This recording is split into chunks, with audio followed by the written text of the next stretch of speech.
हरिये में काहे डेरालू ललट लेके आई है लालू हरिये में काहे डेरालू ललट लेके आई है लालू भोले धराइब चोरी से जराइब बने न टेंशन पालू हरिये में काहे डेरालू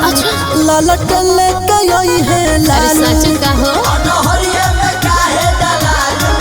ललट लेके आई है लालू अरे अच्छा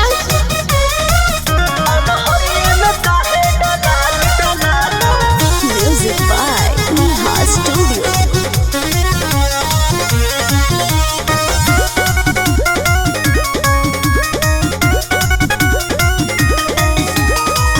कटले के बाद कुछो लौकी नहीं भीतरी केतनो पूजा करबू अगरबत्ती चढ़ाइबू की मिसारी कटलो के बाद कुछो लौकी नहीं भीतरी केतनो पूजा करबू अगरबत्ती चढ़ाइबू की मिसारी ना बाटे घर में इन्वेटर ना बाटे सरल आलू हरिये में काहे डेरालू ललट लेके आई है लालू हरिये में काहे डेरालू ललट लेके आई है लालू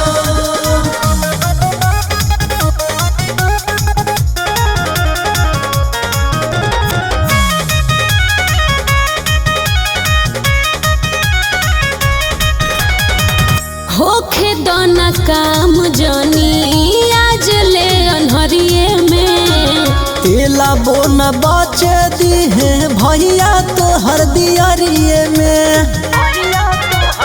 अरे तो सुना होखे दोना काम जनी आज ले अनहरिये में तेला बोन बचे दी है भैया तो हर दियरिये में बिटू सूरज जीतू नीरज यही से कंजूस कहालू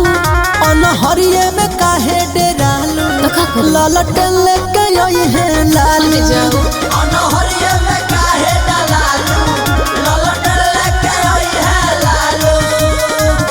अरे ठीक है बा।